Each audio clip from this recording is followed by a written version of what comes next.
উত্তর ত্রিপুরা জেলা পরিষদ আসনে বৃষ্টিতে ভিজে বাড়ি বাড়ি প্রচারে বিজেপি প্রার্থী মামনি। আসন্ন পঞ্চায়েত নির্বাচনে উত্তর ত্রিপুরা জেলা পরিষদের 2 নম্বর আসনের বিজেপি প্রার্থী মামনি রায় ইতিমধ্যে নিজ কেন্দ্র দলবল নিয়ে নির্বাচনী প্রচারে নেমে পড়েছেন।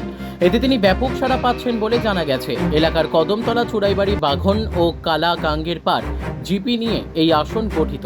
তার মধ্যে বিজেপির গলার কাটা বাঘন জিপিটি। বিগত দিনে এই জিপিটি কংগ্রেস দলের দখলে ছিল। এবার সিপিএম কংগ্রেস এক হয়ে লড়ছে এই বাঘনে। তাই উক্ত জিপি সহ বাদবাকি জিপিতে গুরুত্ব সহকারে নির্বাচনী প্রচারে জোর দিতে দেখা যাচ্ছে বিজেপিকে।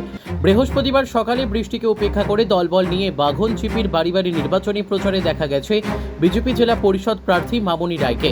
তিনি জানান, এবার বাঘন জিপির মানুষ কংগ্রেসের অপশাসন থেকে মুক্ত হতে বৃহত্তর স্বার্থে বিজেপিকে ভোটদান করবেন বলে মনস্থ করেছেন। তাই এবারের পঞ্চায়েত নির্বাচনে অন্যান্য আসনের পাশাপাশি উত্তর ত্রিপুরার 2 নম্বর জেলা পরিষদ আসনে বিজেপি প্রার্থীর বিজয় শুধু সময়ের অপেক্ষা মাত্র। মলয় কুমার দাসের রিপোর্ট, নববার্তা টুডে। আমার নাম মামনি রায়। আমি 2 নং আসন থেকে জেলা পরিষদের সদস্য হিসাবে দল আমাকে নিয়োগ করেছে। আমার এরিয়াগুলো হলো কদমতলা, বাগন, কালাগাঙ্গের পাড়, চুড়াইবাড়ি।